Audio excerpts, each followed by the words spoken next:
The Hourglass Paradox. Elias Crane's hands trembled as he wound the last of the antique clocks in his shop. The wooden cases gleamed under dim lamplight, and the rhythmic ticking echoed like distant whispers. He was an old man, older than anyone should be, yet his face barely carried the weight of 40 years. His wristband told the truth, 9999:99:59:59, an eternity of time. Outside, the city buzzed with glowing advertisements and sleek wristbands displaying everyone's remaining hours. Time was currency now. People spent years on coffee, minutes on bus fares, and seconds on petty arguments. The poor often fell dead in the streets, their clocks blinking red as the last moment drained away. The rich? They bought eternity. Elias didn't buy his. He built it. The bell above the shop door rang, and a gust of cold air followed a young woman inside. Her coat was torn, her hair wet from the rain, and her wristband flashed urgently, 00:01:23:17.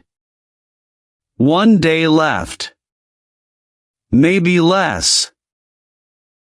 She slammed a golden pocket watch onto the counter. "I heard you can fix time," she said, her voice shaking. Elias froze. He hadn't seen that watch in 50 years. It was cracked down the middle, splitting its face between noon and midnight. His heart stuttered. "Where did you get this?" he whispered. "From him," she said. He knew who she meant. The man he'd betrayed. The man who'd stolen the invention Elias created, an invention meant to heal, not enslave. The hourglass device, the first prototype to manipulate time itself. Its failure had ripped a hole in the world and birthed the time economy.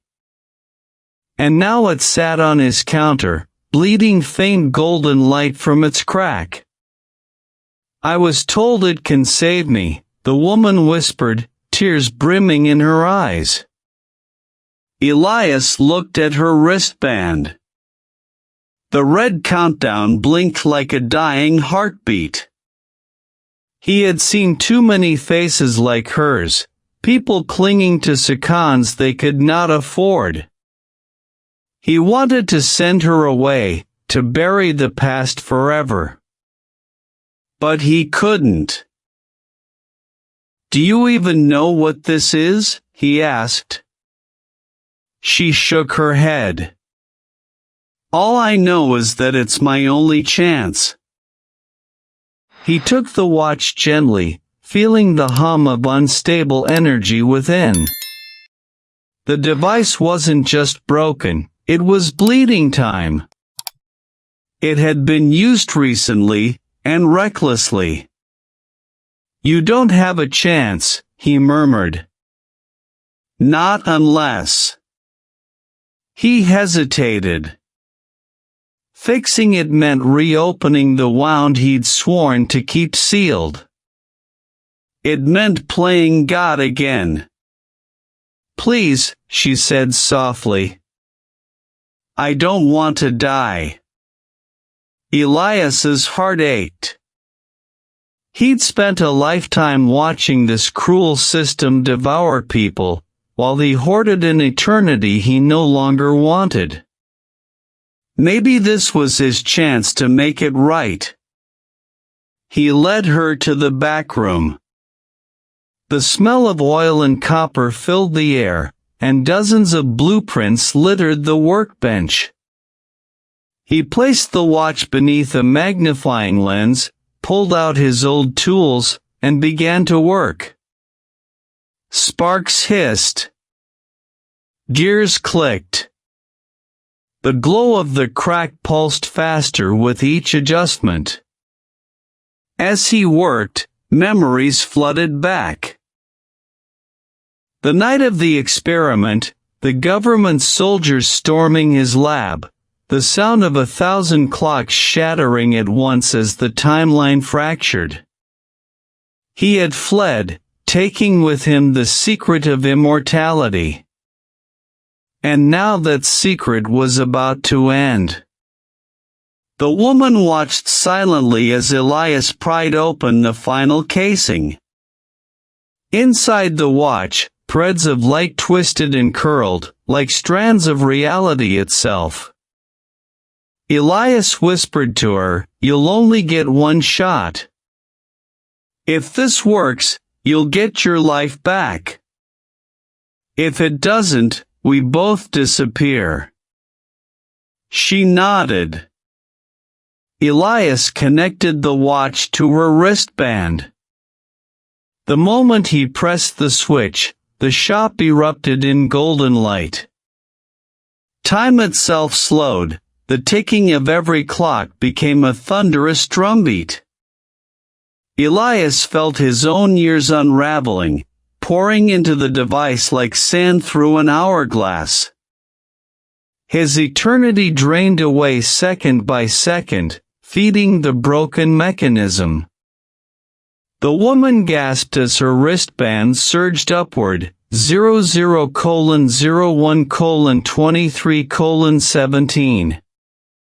01:05:00:00.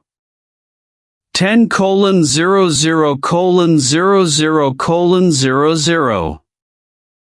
50:00:00:00:00. She clutched her arm as decades poured into her veins. Elias staggered back, his wristband nearly empty now, blinking red. 00:00:00:10, 10 seconds. "Run," he whispered.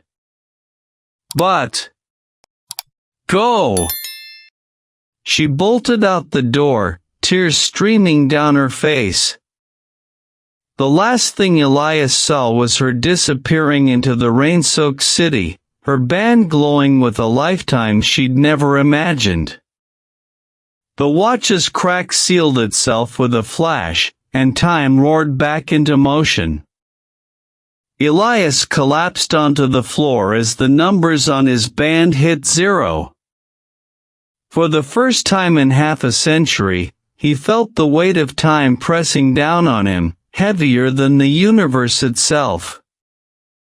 And then, as the final second drained away, Elias Crane smiled. The system would never find him now.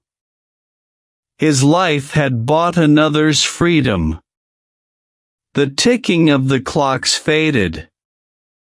And time, for Elias Crane, finally stopped.